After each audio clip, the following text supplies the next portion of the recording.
Bonjour. Alors, pour répondre aux quelques questions, pourquoi penser au BIM dans une démarche d'éco-conception? Vous allez dire, je fais une fixation sur le BIM, mais dans l'éco-conception, le BIM a toute sa place et apporte pas mal de choses. Une partie de l'éco-conception consiste à réutiliser les matériaux, donc le réemploi. Dans l'existant, souvent même ancien, il est toujours difficile de recenser ce qui existe en termes de matériaux. Donc ça passe par l'intermédiaire de diagnostics visuels, par des métrés, recollement de DOE quand ils existent, ils ont été mis à jour. Dans ce sens, le BIM, si aujourd'hui sur les nouveaux projets ou les projets de réhabilitation, on travaille un DO numérique détaillé, précis, il sera beaucoup plus facile de faire ces métraits. Ensuite, le BIM, dans cette démarche d'éco-conception, il a une autre vertu, du fait de concevoir avant d'avoir construit. Il est tout à fait possible d'envisager différents scénarios du bâtiment en tenant compte de ce critère d'éco-conception et de réemploi. Voilà les deux grandes thématiques que le BIM peut traiter pour l'éco-conception. Comment mettre en œuvre le BIM dans une démarche d'éco-conception? Deuxième question, le BIM, il faut bien avoir en tête que ce n'est qu'une base de données, une base d'information du bâtiment. Donc en fait, on documente le bâtiment et, il faut forcément structurer ces données, il faut structurer ces datas. Donc il y a pour moi deux grands critères. Le premier, c'est les informations du bâtiment, les informations générales comme les dates de construction, celle géolocalisation, son orientation. Euh, Est-ce qu'il a été conçu ou non dans une démarche de réemploi, les plans généraux, les plans de repérage, vraiment le bâtiment en général. Et après, il y a un second volet qui est plus précis, plus technique, qui concerne chaque objet, chaque élément, chaque équipement du bâtiment. Chaque équipement doit avoir un code unique, avoir un positionnement et un dimensionnement réel, les matériaux, toutes les caractéristiques techniques, éventuellement les documents techniques associés, le réemploi potentiel de ces équipements, est-ce qu'ils sont réparables, est-ce qu'ils sont démontables, et tout ce genre d'informations. Donc il y a vraiment deux niveaux de structuration des données. Et tout ça, c'est stocké dans une base de données qui est initialement, lors de la construction, la réhabilitation, qui est la maquette numérique. Et en général, pour faire vivre ce bâtiment, on transfère ces informations dans une base de données d'exploitation maintenance qui permettent de faire vivre ces données, de les mettre à jour. Donc c'est très important de prévoir ça dès la démarche de réhabilitation de construction, de prévoir du coup la mise à jour de ces données pour un réemploi futur.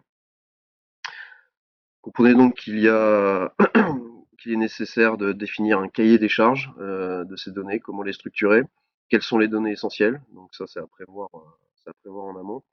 Et du coup, il faut mettre en place la démarche BIM associée à ses besoins, à ses usages spécifiques.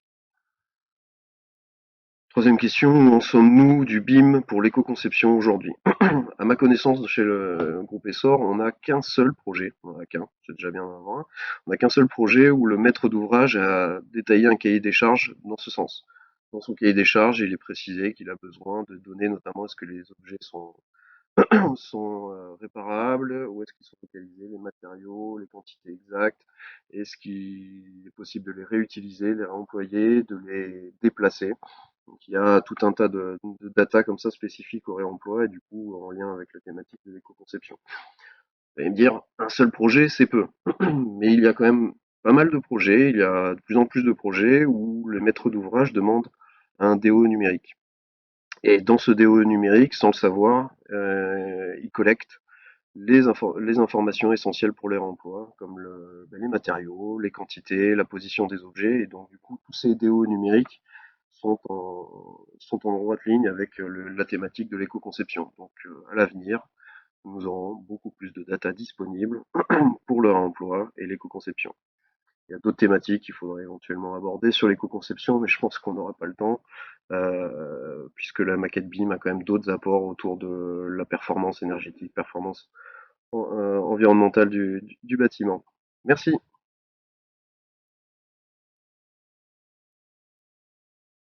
Bonjour à toutes et à tous. C'est un vrai plaisir pour moi de vous parler d'une opération que nous avons gagnée sur la ville du Haillan, territoire de Bordeaux Métropole avec Vianney. Une consultation qui a été lancée par un aménageur public, la FAB, visant à aménager sur un terrain d'un peu plus de 5000 m² un village productif, un village artisanal de 2000 m² de surface de plancher développée. Le principe était assez simple, il fallait pouvoir répondre à une demande croissante d'artisans qui n'arrivent plus à se loger sur le territoire de la métropole en leur proposant des petites cellules allant de 36 m² au sol à plus de 350 m², le tout dans un environnement assez agricole puisqu'on se trouve vraiment aux franges de la ville, avec un peu d'éco-conception et surtout une volonté forte affichée par l'aménageur de proposer une démarche de réemploi. Cette démarche de réemploi est censée accompagner la démarche Refaire, qui est une plateforme digitale qui a été mise en place par l'aménageur public, qui vise à identifier et diffuser l'information de mise à disposition des matériaux de réemploi pour les professionnels de la construction. À ce jour, c'est une dizaine de projets accompagnés pour 46 bâtiments à démolir. 33 000 m² sont concernés et ça permettrait d'économiser 52 tonnes de matériaux.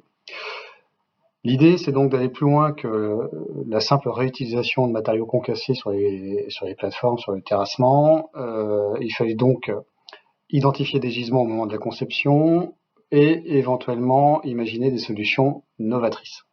C'est cette deuxième solution qu'on a souhaité retenir, en identifiant un principe assez simple, en prenant une façade classique, c'est-à-dire avec un parement intérieur, un isolant, puis un pare-pluie qui est censé se situer derrière un bardage. Et on s'est dit que ce serait ce bardage qui serait l'objet du matériau de réemploi. Donc ce peut être à terme du bois, du métal, de la tôle perforée, on ne sait pas à ce jour ce qu'on pourra utiliser. Mais en tout cas, la solution constructive qui a été retenue permet d'accueillir ce type de matériaux, et je dirais même ces types de matériaux, puisque avec un travail de calpinage et de dessin par l'architecte qui permettra de garantir le côté esthétique de la chose, le rendu esthétique global de la chose, on pourra même mixer, pourquoi pas, avec un effet de patchwork différents matériaux. Ceci dit, on a quelques difficultés tout de même avec cette démarche réemploi éco-conception, c'est que, comme vous voyez derrière, on a un ensemble de 4 bâtiments, et on ne sait pas dire aujourd'hui quelle quantité de matériaux on aura à disposition. Donc on ne sait pas si on va utiliser ce type de construction sur une façade, 2 façades, 3 façades ou les 4 façades d'un bâtiment, 2 bâtiments ou les 4 bâtiments. On ne sait pas. Donc l'idée, c'est de dire, on a prévu la solution technique, celle-ci fonctionne, on en a la certitude, comment on fait maintenant pour la mettre en œuvre? Et ça, c'est une autre difficulté. D'un point de vue réglementaire déjà, c'est que comment déposer un permis de construire si on ne sait pas quelle vêture sera mise en façade? Donc, comment on présente le dossier de permis de construire? À ce jour, on n'a pas la réponse. Donc, on est en train de travailler dessus avec les services instructeurs de la ville du Haillan et avec l'aménageur. Autre difficulté, c'est la nécessité de fournir les matériaux aux entreprises de pose, parce que celles-ci ne sont pas équipées pour sourcer les matériaux. Deuxièmement, reconditionner les matériaux, puisqu'il va falloir, une fois qu'on les a sourcés, les redécouper, les nettoyer, les réadapter, les préparer, les stocker. Et ça, aujourd'hui, on n'a pas de filière développée pour ça. Et puis enfin, au niveau du domaine assurantiel et du client, comment on fait pour assurer des matériaux qui ne sont pas neufs, qui n'ont pas forcément d'attaque, et quel va être le retour du client quand on va lui dire qu'en façade, il n'aura pas un matériau neuf et un matériau de réemploi, avec peut-être des petites disparités, des petites imperfections esthétiques, etc. On ne sait pas encore. Donc c'est tout un ensemble de choses sur lesquelles on est encore en train de travailler avec Vianney. Et j'espère qu'assez rapidement, on aura la possibilité de vous apporter toutes les réponses à ces questions.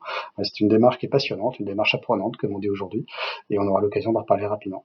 Merci beaucoup.